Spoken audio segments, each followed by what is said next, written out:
지난주에 우리는 15절에서 20절까지를 초대교회에서 불려진 찬송가라는 전제를 가지고 말씀을 묵상했었습니다. 그리고 그 중에서 15, 16, 17절이 제1절 창조의 주인 예수라는 주제를 가진 가사라고 말씀드렸고, 2절인 18, 19, 20절 오늘 우리가 살펴볼 본문을 이제 새 창조의 주인 예수라는 주제로 이제 우리가 분류할 수 있다고 말씀을 드렸습니다. 창조의 주인 예수, 새 창조의 주인 예수, 이런 1절, 2절 가사로 구성된 게 15절에서 20절까지의 말씀이라고 이제 전제하고 말씀을 받기 때문에 먼저 중요한 것이 제가 약간의 우려 또 약간의 책임감 이런 게 느껴지는데, 그게 뭐냐면 창조, 새 창조라는 이런 단어가 여러분들의 가슴 속에 들어갈 때 이 단어가 우리들에게 자칫 하나의 교리나 또 하나의 정보나 또 어떻게 설명할 수 있는 어떤 이론이나 어떤 좀 지나가는 어떤 무미건조한 어떤 설교 이 정도로 그치지 않기를 정말 열망하는 마음이 있습니다. 창조란, 새 창조라는 이 단어가 우리들의 머리에 들어오는 어떤 정보나 지식이 아니라 내 피부로, 가슴으로, 내 몸으로 느껴지는 어떤 좀 생생한 살아있는 언어로 기억되기를 정말 바랍니다. 여러분, 무엇보다도 창조의 이야기는 우리의 머리가 아니라 우리의 몸과 가슴이 좀 받아야 되는 거라는 사실을 먼저 염두에 두시기를 바라요. 이게 대단히 중요해요. 그러니까 창조의 이야기가 나의 삶 전체와 매우 중요하게 연결되어 있다는 것을 우리가 알아야 될 것입니다. 지난 주간에 제가 좀 바쁜 일정을 보냈는데 우리 교회 출석하시는 사모님께서 어떤 찬양 영상을 보여주셨어요. 제가 전에도 여러 번 보거나 들었던 찬양 영상인데 아마 여기도 더러 많이 보셨을 것 같고, 그런데 최근에 언뜻 생각이 났는데 좀 보고 싶었던 그것이 최근에 이제 다시 이제 듣고 싶었는데 보내주셨어요. 그 이제 찬양이 Remind Me, Dear Lord라는 찬양이에요. 제가 좀 상당히 굴렸죠. 주여 나로 하여금 기억하게 하소서, 나로 하여금 잊지 말게 하시고 기억나게 해 주십시오. 이제 이런 말인데, 가사의 내용은 뭐 이런 거예요. 내가 사랑하고 내가 붙들고 있는 그 모든 것들이 사실은 주님께서 나에게 내 인생을 빛나게 하라고 잠시 빌려주신 것들이죠. 그리고 내가 때로 이 추억의 커튼을 열 때에 내가 생각할 수 있는 것들은 주께서 나를 어디서부터 불러오셨고 내가 있어야 됐던 자리가 어디였는지, 그런 것들을 내가 생각하게 될 때 나는 놀라게 된다는 거죠. 예를 들면, 왜냐하면 그분이 왜 나를 사랑하시는지 나는 참 이해할 수가 없다. 그러므로 주님, 내가 절대로 잊지 않게 해주세요. 내가 단지 인간일 뿐이라는 것, 내가 잘 잊어버릴 수 있는 인간일 뿐이라는 사실을 잊지 말게 해주세요. 이런 이제 가사로 구성되는 노래인데, 그 이제 부르는 분이 이제 나이가 많으세요. 사실은 그분의 그 동영상을 쭉 유튜브를 찾아보면 젊을 때부터 그분이 그 노래를 부른 분인데, 이제 연세 드신 분들이 주로 많고 젊은 사람도 더러 있지만 이렇게 동그랗게 둘러 앉아서 이 찬양을 부르면서 많은 분들이 그 가사에 젖어들어서 이렇게 눈시울이 붉어지고 어떤 사람은 이렇게 울기도 하고, 저도 그 찬양을 같이 영상을 보면서 부르면 울게 되어 있어요. 눈물이 지난 주간에 제가 수십 번 불렀거든요. 그 찬양을. 거의 가사를 제가 외웠는데 사실은 계속 부르면서 이렇게 눈물이 그렇게 나는 거예요. 그러면서 느꼈어요. 이 찬양이 왜 우리에게 감격을 주는가? 우리가 원래 있었어야 되는 자리가 어딘데 그분이 나를 어디에 지금 앉히셨고, 그리고 내 본질이 어디서부터 시작되었는가를 가르치는 이 찬양이기 때문에 그렇게 감격스러운 거예요. 그리고 내가 단지 내가 단지 한 사람에 불과한 존재, 잘 잊어버리고 망각하고 그의 은혜에서부터 벗어날 수밖에 없는 인간인 것을 주여 잊지 말게 해주세요, 상기시켜 주세요 하는 그 노래가 가슴속에 깊이 들어오는 거예요. 그래서 그 붉어진 눈시울 너머로 어떤 게 느껴지는가 하면 우리 몸이 느끼는 내 본래의 자리, 내 몸으로 느껴지는 내 본래의 자리가 어딘가, 이게 좀 생각이 나면서 비로소 제자리, 내가 원래 있었어야 되는 제자리로 가서야만 비로소 누릴 수 있는 평화와 힘을 느낄 수 있게 되기 때문에 이 몸으로 하나님의 창조의 질서가 느껴지는 거죠.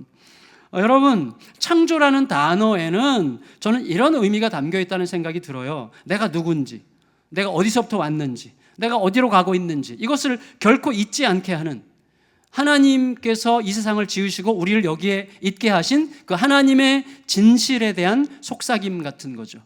그래서 그 창조 이야기가 어떤 교리적 어떤 정보로 우리 머릿속에 들어오지 않고 내 가슴으로, 내 몸으로 나를 터치해서 나로 하여금 하나님이 주시고자 하시는 내 질서로 다시 되돌아가고자 하는 열망, 그리고 그 자리에서만 느낄 수 있는 평화, 하나님이 주시는 자유, 평화, 그다음에 사랑, 안식, 이런 것들을 좀 누리게 되는 그런 게 창조의 이야기라고 우리가 전제하고 창조 이야기를 들어야 된다는 것을 여러분에게 말씀드리고 싶습니다. 왜냐하면 그런 인식을 갖게 될 때 결국은 그런 인식이 내가 내 자신을 보는 눈, 타인을 보는 눈, 그리고 내가 내 삶에서 일어나는 모든 일들을 바라보는 마음의 눈을 결정하기 때문이에요. 그리고 우리의 삶은 결국 그 눈이 형성해 가는 거죠. 우리의 내 인생은 왜 이럴까라고 생각하지만 내 인생은 결국 눈이 결정하는 것입니다. 제가 어제 결혼식 주례 때도 그런 얘기했지만 제가 제 아내를 선택한 것은 내가 어쩌다 이런 여자를 만났지라고 제가 말할 수밖에 없는 순간이 2번 있었지만 그런 순간조차도 제가 알았어야만 되는 거죠. 왜? 제가 제 아내를 선택하는 방식으로 살아온 그 눈으로 선택한 거죠. 그러니까 우리 모두는 눈으로 우리의 인생을 결정하고 우리의 인생은 눈에 의해서 형성되게 되어 있습니다. 나를 보는 눈, 그를 보는 눈, 그리고 내 앞에 펼쳐지는 모든 일들과 상황들을 보는 눈이 우리의 인생을 형성하게 되는 것이기 때문에 창조의 이야기는 대단히 중요한 것이죠. 여러분, 우리가 창조 이야기를 생각할 때 무엇보다도 하나님께서 세상을 창조하셨다라고 하는 이 선언 안에 있는 것이 하나님이 말씀으로 세상 만물을 지으신 것이 마치 하나님의 절대자이신 하나님의 손끝에서 말씀 한마디로 매우 간단하게 그리고 가볍게 가뿐하게 이루어진 어떤 행동일 거라는 생각을 절대 하면 안 됩니다. 창조는 그렇게 간단한 게 아니죠. 일단 우리가 충분히 헤아릴 수 없지만 하나님의 창조는 하나님 자신의 이름을 얼마든지 훼손할 수 있는, 하나님께서 완전한 자유를 부여한 피조 세계에 자신의 영광과 심지어 자신의 형상을 담으시는 행동이었기 때문에 창조는 하나님 입장에서 굉장히 위험하고 모험적인 행동이었습니다. 그건 절대로 쉬운 일이 아니에요. 여러분, 우리가 그 위험성을 충분히 헤아릴 수는 없지만 이런 좀 그냥 우리 입장에서 좀 우스꽝스러운 상상을 할 수 있을 것 같아요. 대한민국 최고 재벌집 딸 지난 17, 18년 동안 정말 어마어마하게 곱게 자라고 정말 곱디곱고 정말 아름답고 너무나 귀하게 자란 18살 꽃다운 여학생이 물뜨기 위해서 땡볕 아래 3시간 이상을 걸어가야 겨우 물을 뜰 수 있는 아프리카 오지 추장 옆집 노총각에게 시집가서 평생을 살아야 되는 것보다는 힘든 거죠. 우리가 상상할 수는 없지만 하나님께서 세상을 창조하셨다는 것은요, 쉬운 문제가 아니에요.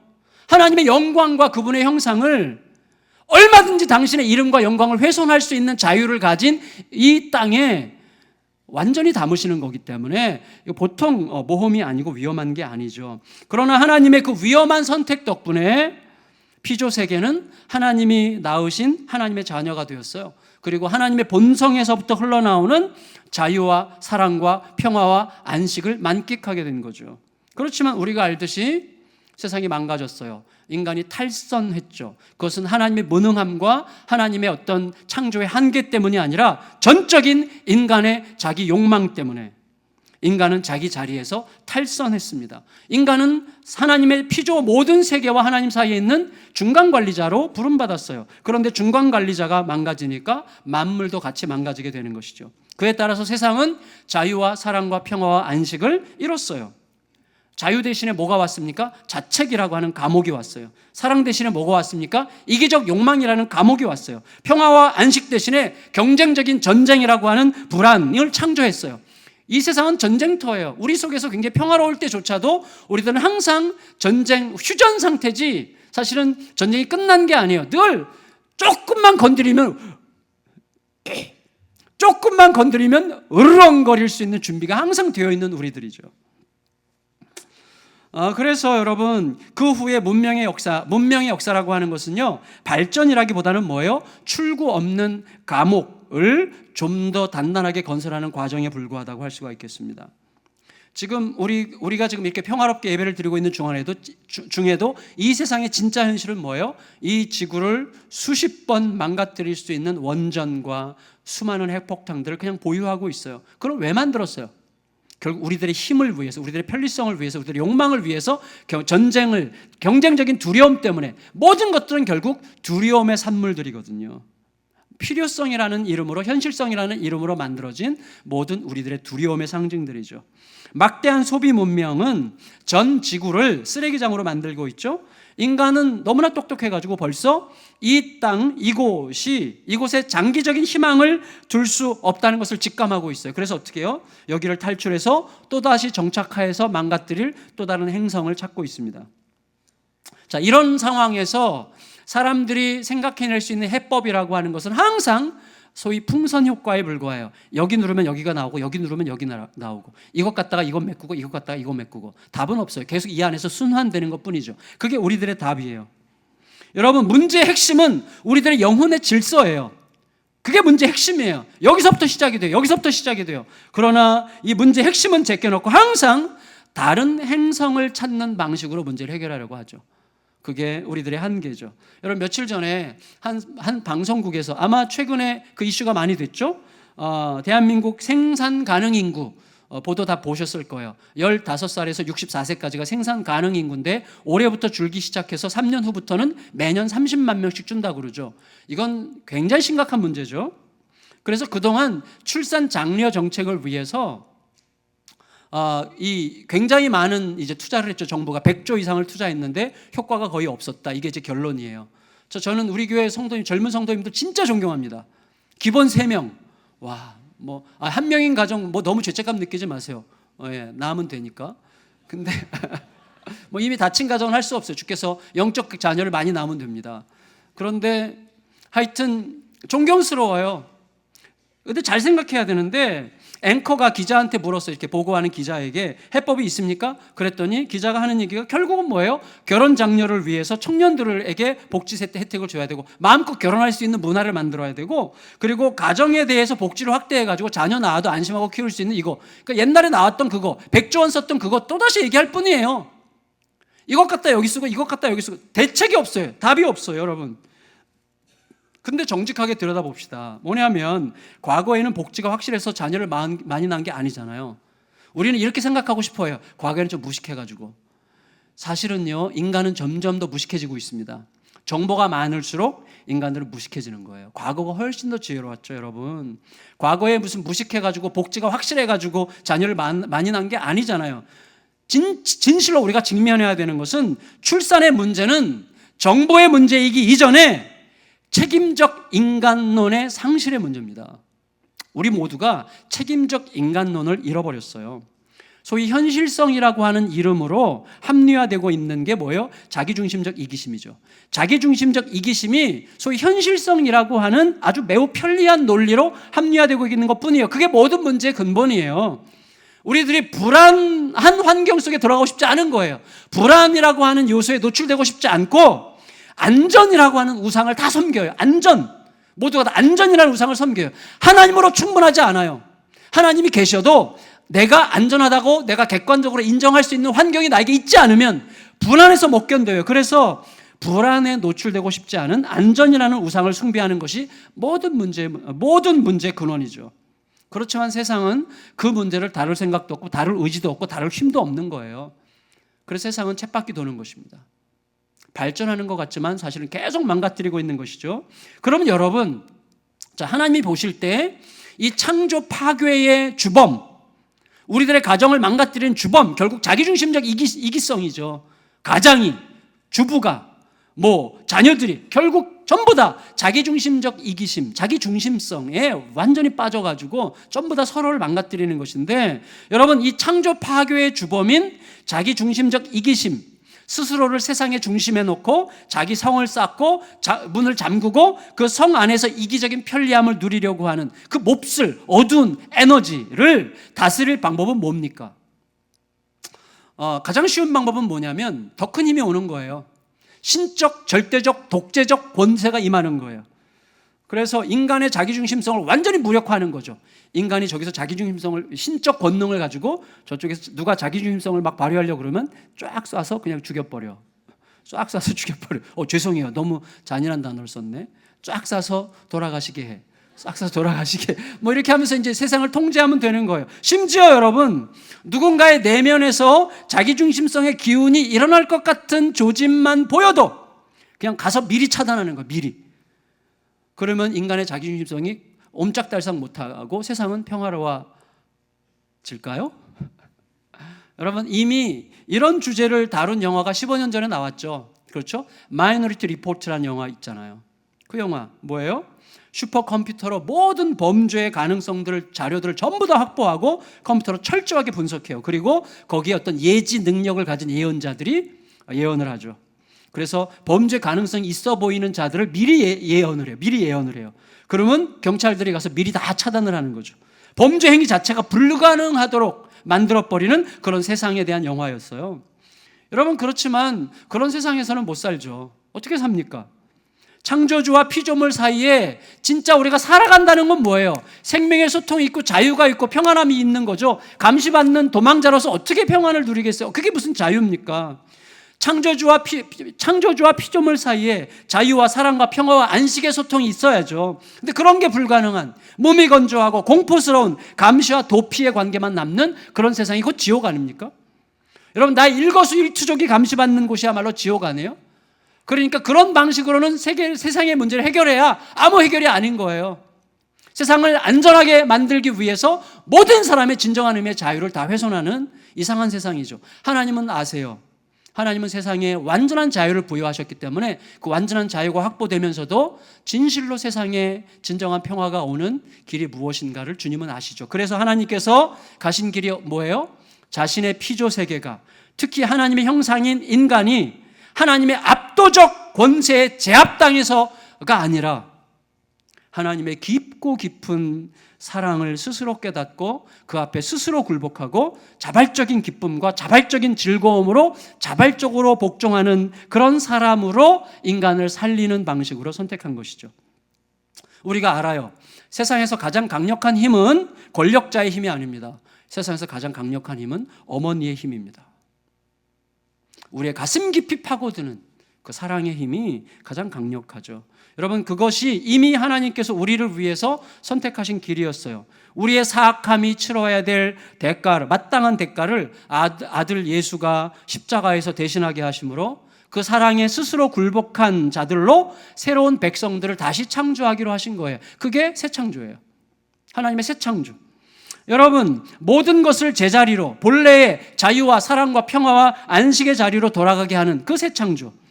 여러분, 모든 것을 새롭게 하시려고 하시는 것이죠. 그래서 그 예수님께서 18살짜리 재벌집 처자가 아프리카 추장 옆집 노총각에게 시집가는 것과는 비교할 수 없는 불가능한, 완전히 불가능한 우리들에게 오시는 섬김의 모습으로 자기의 몸을 찢어서 피를 흘려 자기의 그 몸의 찢어짐으로 자신의 새 백성을 낳아 그들의 부모가 되신 거예요.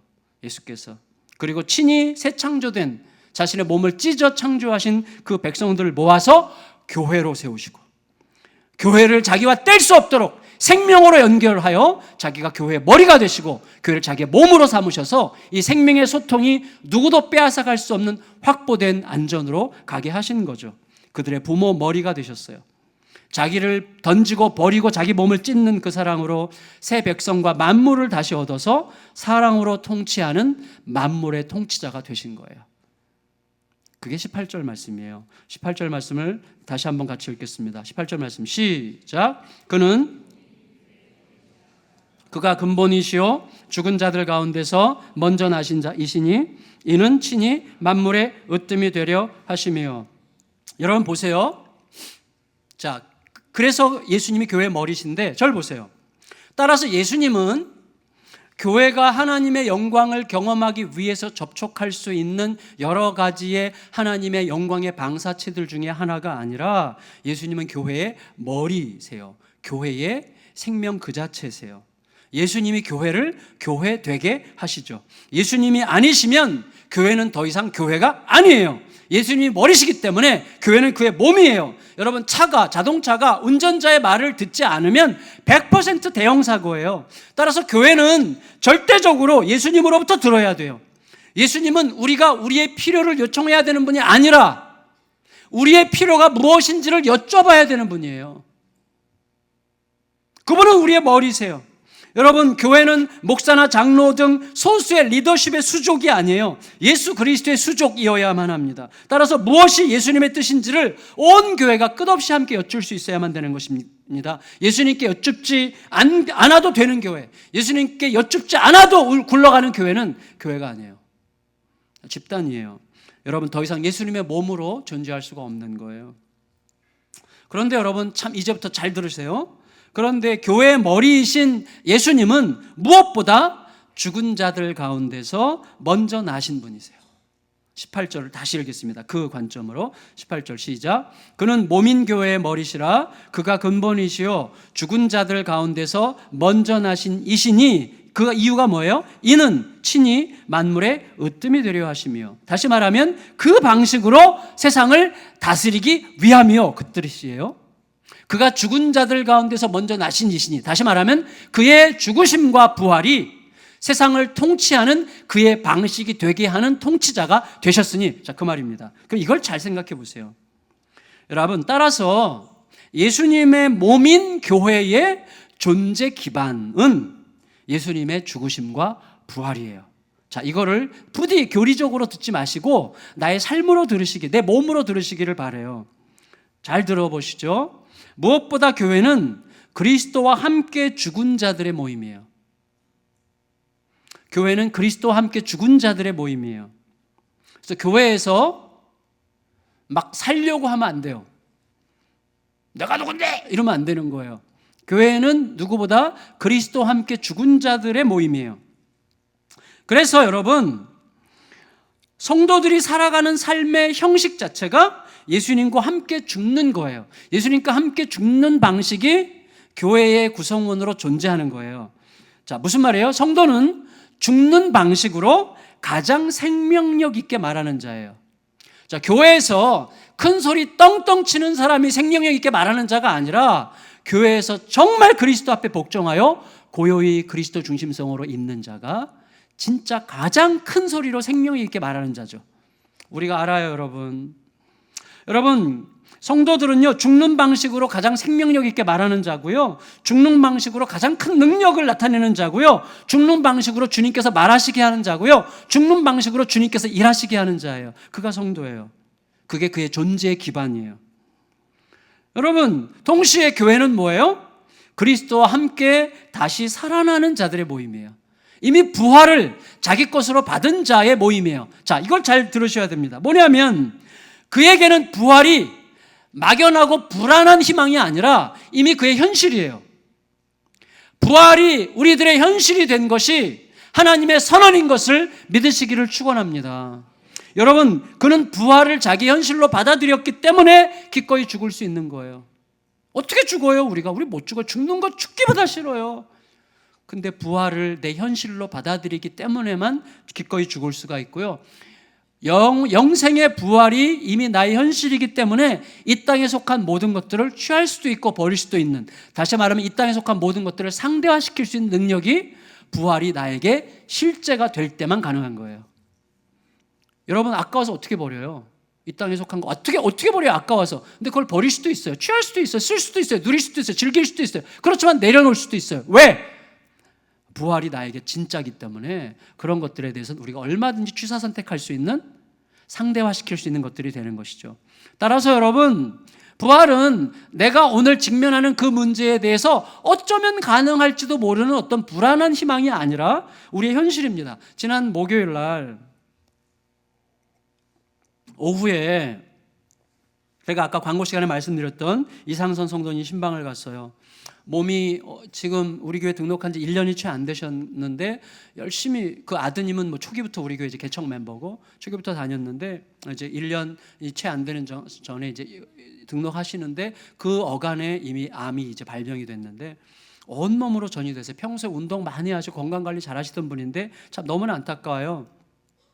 근데 이제 삶의 마지막을 맞이하는 때인데 의사가 가족들에게 얘기했어요. 이제 길어야 9일이나 일주일이다 그랬어요. 그걸 본인도 알고 있어요. 근데 제가 갔을 때는 이미 며칠이 지났을 때예요. 그러니까 이제 의사 말대로 하면 한 2, 3일밖에 안 남았을 때 제가 간 거예요. 그 의사의 말이 틀리기를 바라지만 우리들이, 근데 이분이 제가 그저께죠, 목요일 저녁 때 갔는데 제 마음이 굉장히 엄숙했어요.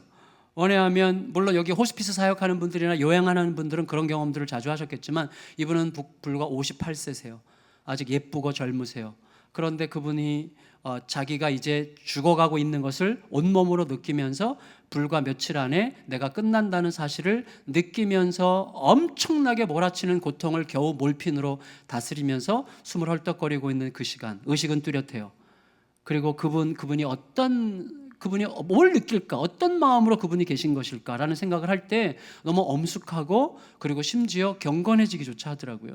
그래서 그 앞에 갔어요. 근데 이제 그 간병인이 이분 손이 너무 차요 그러더라고요. 근데 마침 제가 장점 중에 하나가 손이 뜨거운 거예요.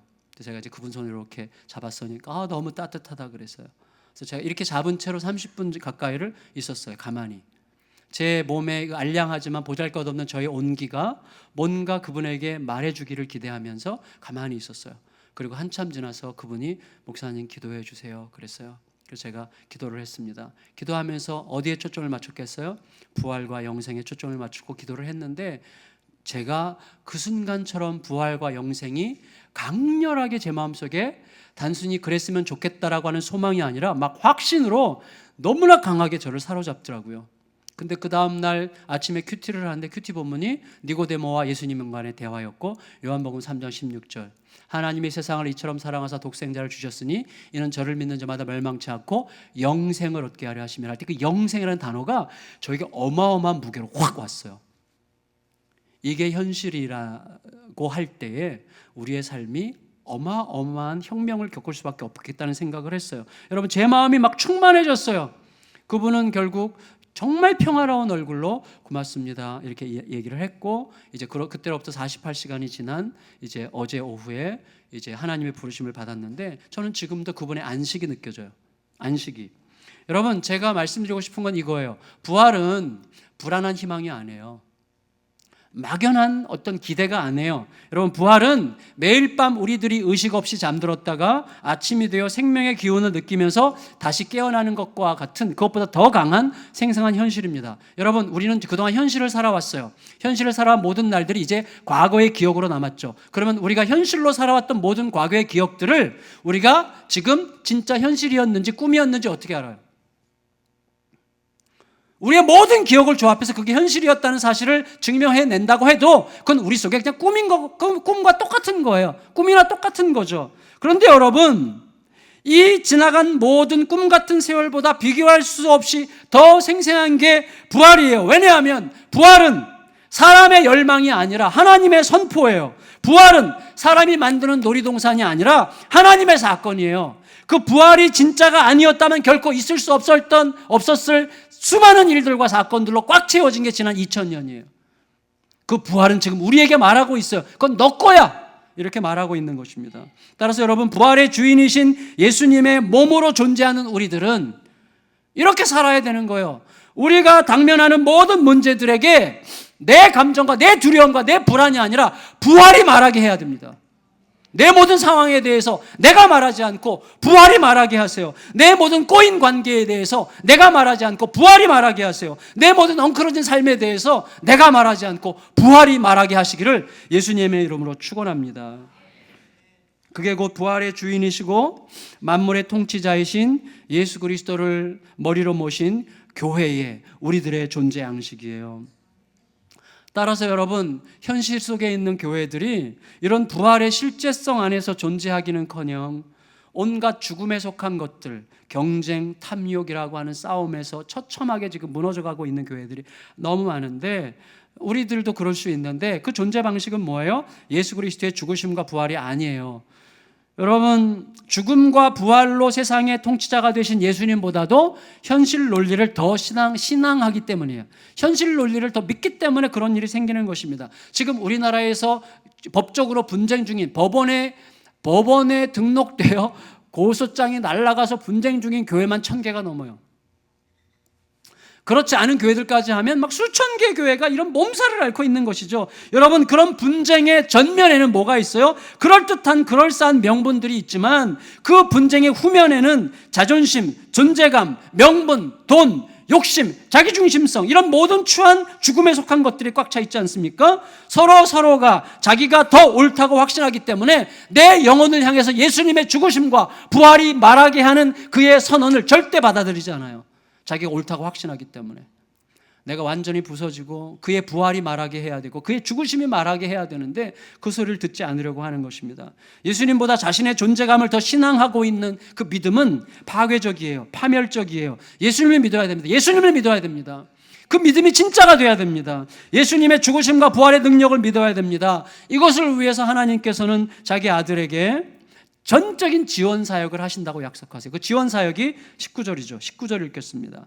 19절 시작. 아버지께서는 모든 충만으로 예수 안에 거하게 하시고, 모든 충만이 뭐겠어요? 아버지께 속한 모든 것이죠. 아까 언급했던 알량한 것이지만 사랑, 여러분 우리에게 주신 자유, 사랑, 평화, 안식, 이 모든 것의 충만함을 아들에게 주셨어요. 지원 사격하셨어요. 왜? 예수 안에서 예수의 길, 죽음과 부활의 길을 따라가려고 하는 모든 자에게는 예외 없이 그 선물을 알게 하실 것을 보증하시기 위해서 모든 충만으로 아들에게 주셨다고 선언하시는 거예요. 왜 그렇게 선언하십니까? 세상에서 예수와 예수의 죽음과 부활이 멸시당하기 때문이죠. 심지어 우리들에게도.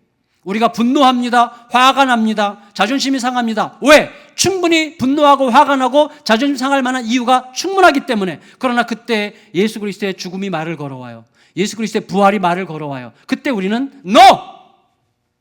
나 용서 못해요. 나 못해요. 나 너무 지금 화가 났거든요. 우리에게 이 세상에서 예수 그리스도와 그의 죽으심과 부활은 끝없이 멸시당하고 거절당하고 있어요. 그러나 그럼에도 불구하고 그 와중에 예수 그리스도를, 그의 십자가와 부활을 따라서 그의 십자가와 부활이 우리에게 대답하게 하는 방식으로 살겠다고 결정한 사람들에게는 반드시 자유와 사랑과 평화와 안식이 경험되도록 하신다는 하나님의 말씀이 진짜가 되도록 모든 충만함으로 그 아들 예수에게 다 부어주셨다는 거예요. 그것이 우리 것이 되기를 바랍니다. 여러분, 하나님께서 그렇게 하시는 이유가 뭐예요? 화해예요. 만물이 하나님 안에서 화해되도록 하기 위해서예요. 화해. 여러분, 화해를 위해서 죽으십시오. 진짜. 제가 죄송해요. 죽으십시오 이렇게 말해서 제가 좀 건방지게 느껴졌는데, 화해를 위해서 죽읍시다. 진짜. 하나님이 예수의 피를 흘리신 이유, 하나님이 그 위태위태한 모험을 감당하신 이유가 뭐예요? 화해를 위해서라고 그래요. 화해.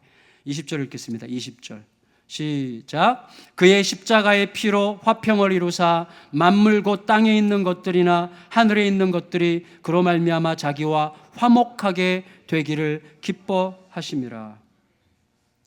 성도 여러분, 우리가 화해를 많이 시도해요. 화해.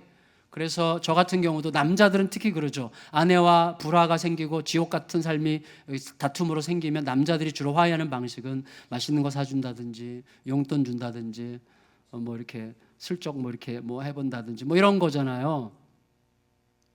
죄송해요. 저는 그런데 여기 계신 남자분들은 딴 더 고상한 방법을 쓰시나 본데, 우리들의 화해 방법들이 이제 알량해요. 자기 어떤 때는 어떻게 해요? 어떻게 화해하려고 해요? 진짜 더 많이 화를 내가지고 그 상대방이 자기 잘못이라는 것을 눈물 쏙 빼면서 인정할 수밖에 없는 방식으로 더 화를 내가지고 화해를 하려고 하는 이상한 짓을 하기도 하는 거죠. 우리가 여러 가지 이제 화해 방식들을 취해요. 그런데 지금 본문은 뭐라고 얘기하는가 하면 화해와 화목의 유일한 근거, 화해와 화목의 유일한 본질은 예수의 피라는 거예요. 예수의 피. 여러분, 정치적 거래로 군사적 우위를 확보함으로 내가 얼만큼 했다는 어떤 기억이 남는 자기의 자기 공로로는, 명분을 추구하는 박애주의 같은 걸로는 결코 진정한 화해를 이룰 수가 없어요. 화해 비슷한 제스처를 취할 수는 있지만 화해는 이루어지지 않습니다. 오직 예수 그리스도의 십자가의 피가 화목의 근간이라고 이야기합니다. 예수의 피예요. 예수의 피. 우리가 그거 알아요, 답을. 진짜 그 답을 압니다. 여러분, 온 세상이요, 서로 상관없이 막 자기 앞날만 보면서 막 각자가 자기 앞길을 따라서 막 달려가고 있는 모래알처럼 보이지만 하나님이 이렇게 선언하시는 거예요. 얘들아, 그거 아니야. 온 세상은 각자가 다 상관없이 모래알처럼 각자가 자기 길을 뛰어가는 것 같지만 내가 지은 세상이고 이 세상은 내 아들 예수의 피 안에서 생명으로 엮어져 있는 거야. 다시 말하면 온 세상이 예수님 안에서 생명으로 엮어진 존재라는 위대한 사실이 누려지려면 우리가 예수의 피를 받으면 돼요. 다시 말하면 예수님 중심성을 회복하면 돼요. 내가 예수 그리스도가 가신 길을 따라서 내가 죽고자 하면 돼요. 그 부활이 내게 실제가 되어서 기꺼이 죽을 수 있는 힘을 얻으면 돼요. 그러면 어떻게 되는가 하면 시선이 바뀌기 시작해요. 시선이 바뀌어요. 그 대표적인 증거 중에 하나가 우리가 여기 있다는 거예요. 우리가 여기 있는 이유는 하나밖에 없어요. 예수 때문이죠. 누구 때문이에요? 예수 그리스도 때문에 완전히 남남이었던 우리들이 아까 2부 예배 끝나고 하니까 누가 홍삼차 이렇게 다려도 갖다 놓으셨더라고. 내가 뭐라고 그런 걸 갖다 놔요? 그거 다리려면 집에서 막 생각하고 막 고민하고 막 다리고 막 갖다 하고 막 끓이고 막 하고 쥐어짜고 막 이렇게 막 여러 가지 했을 거 아니에요? 그걸 생각하면 너무 신기해. 왜 그분이 나한테 그런 일을 하는가? 언제 봤다고? 우리 집사람도 안 하는 걸 왜 하는가? 제 아내는 더 좋은 거 하죠. 근데 여러분 그런 생각을 할 때마다 좀 신기해요. 우리가 엮어진다는 거. 저는 솔직히 개인적으로 저희 유괴 형제들보다도 우리 성도들을 10배나 더 많이 만나거든요. 사실은 실제로 그렇잖아요. 그리고 실제로 내 마음이 오고 가고 돈이 오고 가고 하는 것들도요, 실제 우리 형제보다 제가 성도들과 사이에서 훨씬 더 빈번하고 더 많아요. 뭐 비교할 수가 없죠. 왜 이런 일이 생겼죠? 왜 우리 사이에 그렇게 막 돈을 주고 받고 막 이렇게 섬기고 막 나누고 막 이렇게 합니까? 예수 외에는 답이 없는 거. 내 박애주의에 가까운 내 인격을 증명하고 싶어서 웃기는 얘기죠. 예수가 아니면, 예수의 피가 아니면요, 우리 사이에 이제 갈등이 일어나게 돼 있어요. 갈등과 다툼이 일어나게 돼 있어요. 어쩔 수 없어요. 우리들은 연약하기 때문에 갈등과 다툼이 일어날 때 화해라는 주제가 들어오기 위해서는 하나밖에 없어요. 내 명분으로, 내 도덕성으로, 내 인격으로 완전 불가능합니다. 그래서 오늘 본문이 뭐라고 얘기하는가 하면 모든 화해는 우리끼리의 화해이기 이전에, 하늘과 땅 사이의 화해이기 이전에 모든 화해는 하나님과의 화해예요. 그래서 20절에 이렇게 얘기한 거예요. 여러분 20절 다시 읽겠습니다. 시작. 그의 십자가의 피로 화평을 이루사 만물 곧 땅에 있는 것들이나 하늘에 있는 것들이 그로 말미암아 자기와 화목하게 되기를 기뻐하심이라. 아멘. 자, 이게 왜 이렇게 중요해요? 절 보세요. 우리들끼리의 화해는요, 언제든지 새로운 차원의 다툼과 분열로 더 깊은 상처를 남길 수가 있어요. 화해하는 것 같지만 정말 아슬아슬하죠. 왜? 화해의 근거가 내 인격과 나의 친절과 내 사랑과 내 인내에 있다면 우리의 화해는 반드시 망가지게 되어 있습니다. 우리는 화해를 이룰 수 있는, 화해를 지킬 수 있는 힘이 없는 자들이죠. 우리가 얼마나 알량합니까? 제가 이렇게 멋있는 척 하는 건 아니지만 막 목소리를 내고 막 포효하듯이 막 말을 한다고 해도 쪼잔해요. 제 안에 화해 능력이 없어요. 정말 그걸 인정할 수밖에 없어요, 여러분. 모든 화해는 땅이나 하늘에 있는 것들끼리의 화해이기 이전에 하나님과의 화해, 하나님을 통한 화해여야만 돼요. 그래야만 어떤 경우에도 새로운 어긋남으로부터 우리가 지켜질 수가 있는 거예요. 하나님이 화해의 근거세요. 하나님은 화해를 누구를 통해서? 예수의 피를 통해서 이루셨어요. 그러니까 우리가 끝없이 예수께로 가야만 돼요. 그 예수의 피에서, 예수의 부활의 권세에서 화해의 능력을 얻지 않으면 우리는 화해를 이룰 수도 없고 지킬 수도 없는 것이죠. 여러분, 하나님과의 화해가 뭡니까? 하나님과의 화해란 예수 그리스도의 피가 하나님의 용서를 끌어와서 우리를 하나님 앞에 용서받은 자로 세우는 거예요. 그게 하나님과의 화해죠. 그런데 그 화해의 삶을 지속하려면 여러분, 불가능해요. 우리에게는 끝없이 하나님의 마음이 무엇인지, 그 마음을 따르는 하나님의 방식이 무엇인지를 끝없이 주님 앞에 질문해야 됩니다. 여러분, 우리들은 화해가 정말 어려운 세상에 살고 있습니다. 개인적으로는 화해하기 어려운 자기중심적 고집이 세고 냉담한 마음이 우리들에게 있고, 그것들이 우리를 다스릴 때가 너무나 많아요. 국가적으로도 화해하기 어려운 구조로 고정되고 있죠. 뭐 중국과 한국이 화해하는 듯 하다가 뭐가 요만한 것만 생기면 팩 해가지고 서로 막 등 돌리고 막 이러잖아요. 사실은 국제관계라는 게 굉장히 엄숙하고 막 엄중한 것 같아 보여도 사실 웃기는 얘기예요. 동네 애들 싸움이랑 똑같아요. 요만큼만 삐지고 요만큼만 손해보는 일하고 요만큼 우리 편 안 들어주는 것 같으면 그냥 팩 해가지고 막 발표하고 되게 유치하잖아요. 솔직히 국제관계라는 것 자체가 굉장히 유치합니다. 대단한 게 아니에요. 진짜 유치해요. 결국 땅 따먹게 하는 건데, 우리나라 같은 경우 보세요. 우리나라는 최고의 불평등 국가예요, 지금. 세계 최고 수준의 불평등 국가. 지역적으로도 그렇지만 경제적으로. 여러분, 우리나라 대기업이 고용하고 있는, 우리나라 100대 대기업이 고용하고 있는 인구는 전 인구의 4%예요. 제가 이거를 고려대학교 경제학과 교수 장하성 교수 강의를 제가 들었는데 얼마 전에. 보세요. 대기업 전체 인구의 4%만 고용하고 있는 대기업이 가져가는 모든 기업들의 모든 이윤의 60%를 가져가요. 4%만 고용하고 있는 대기업이 모든 기업들의 이윤의 60%를 가져가요. 그럼 나머지 40%를 인구의 60% 이상을 고용한 중소기업들, 영세한 사람들이 다 나눠서 쓰는 거예요. 우리는 굉장히 불평하죠. 더 불평등한 건 뭐냐면 기업이, 국민들은 열심히 살아서 저축하고 그 저축한 것을 은행이 기업에게 대출을 해주면 대출을 받은 기업이 그걸 투자하고 재투자해가지고 계속해서 생산성을 높이고 능률을 높이고 고용을 높여가지고 국민들의 삶에 새롭게 보상으로 돌아가도록 이게 돌아가야 되는데, 놀랍게도 모든 우리나라의 기업들이 전부 다 은행으로부터 돈을 빌려쓰기는커녕 저축을 하고 있어요. 그 우리나라의 아주 이상한 현상이라는 거예요. 다 저축을 하고 돈을 쌓아놓고 있어요. 대출은 기업이 받아야 되는데 오히려 대출은 대다수 국민들이 돈 없으니까 대출을 받아요. 국민들은 전부 다 빚쟁이고 기업만 부자인, 이런 식의 불평등한 세상으로 돌아가고 있는 거죠. 제가 여기서 여러분에게 지금 여러분 혁명을 일으킵시다, 깃발, 이거 지금 얘기하려고 하는 게 아니라 뭘 얘기하고 있는가 하면, 이런 식의 현실적이고 심각한 불평등적 구조 속에서 우리가 화해를 이룬다는 것은 무슨 의미입니까? 를 질문하려고 하는 거예요. 저는 전문가가 아니에요. 전문가들도 답이 별로 없는 것 같아 보여요. 왜 답이 없죠? 결국은 욕심의 문제니까. 그럼 우리는 무조건 손해보고 무조건 뭐 이렇게 뭘 빨고? 손가락 빨고 살라는 말입니까? 그게 아니에요. 그때 여러분 장하성 교수가 이런 얘기를 했어요. 10수년 전에 어떤 한 회계사가 우리나라에서 최초로 한 일이 있는데 소위 1인 시위라는 걸 최초로 했어요. 평화적 1인 시위. 이분이 최초로 그걸 시작했고 그때부터 이제 1인 시위라는 게 시작됐다는데, 법원 앞에 가서 우리나라 대기업들에게 정상적인 세금을 내게 하라, 그렇게 조치하라는 이제 평화적인 1인 시위를 벌였고, 그게 상당히 주목을 받게 했고, 그것을 이제 이 교수님은 자기 희생적 방식으로 세상을 위하는 매우 창조적인 행동이라고 얘기했어요. 다시 말하면 별것 아니에요. 그렇지만 물었다는 거죠. 대부분의 사람들이 질문하지 않습니다. 대부분의 사람이 그냥 받아들이고 불평할 뿐이지 이 일에 관해서 내가 해야 될 게 무엇인지에 대해서 묻지 않는다는 거예요. 그래서 그의 행동이 위대하다는 거예요. 저는 그 말에 상당히 동감이 됐어요. 우리식으로 말한다면 어떻게 해야 되는 것입니까? 우리가 이런 문제를 알아야 돼요. 외면할 필요가 없어요. 모든 그리스도인은 세상 돌아가는 것을 알아야 됩니다. 알되 끝없이 주님 앞에 하나님의 마음 안으로 들어가서 하나님께 여쭙고 하나님께 순종함으로 화해 열망을 표현해야 되는 거예요, 우리들이.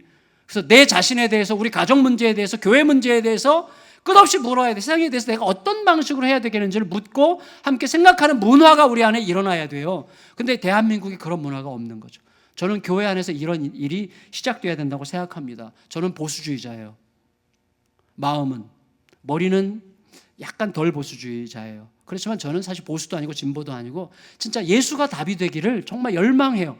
예수가 답이거든요. 예수님의 답인데, 예수님의 답이 되는 실제가 우리의 삶에서 뭔지에 대한 고민이 막 끝없이 이제 일어나는 것이죠.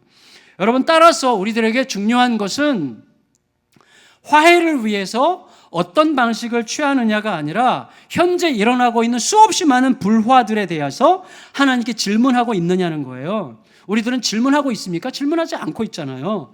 어떤 것이 예수 그리스도의 십자가의 피를 따르는 길인지, 어떤 것이 하나님의 마음 안으로 들어가서 진정한 화해를 이루는 길인지를 하나님께 묻고 있는가? 이걸 제가 묻는 것입니다. 그것이 화해로 나아가는 첫걸음이기 때문에 그렇습니다. 그래서 교회는 어떤 공동체냐? 교회는 그렇게 하나님께 질문하는 공동체입니다. 교회는 그 질문에 따라 주시는 하나님의 마음에 전심으로 대답하는 공동체입니다. 교회는 그 대답이 화해가 되게 하는 화해의 공동체여야 돼요. 따라서 교회가 불화하면 그거는 끝난 거예요. 교회는 화해의 공동체인데 교회가 불화하면 이미 존재 의미가 사라지는 거예요. 절대 불화하면 안 돼요.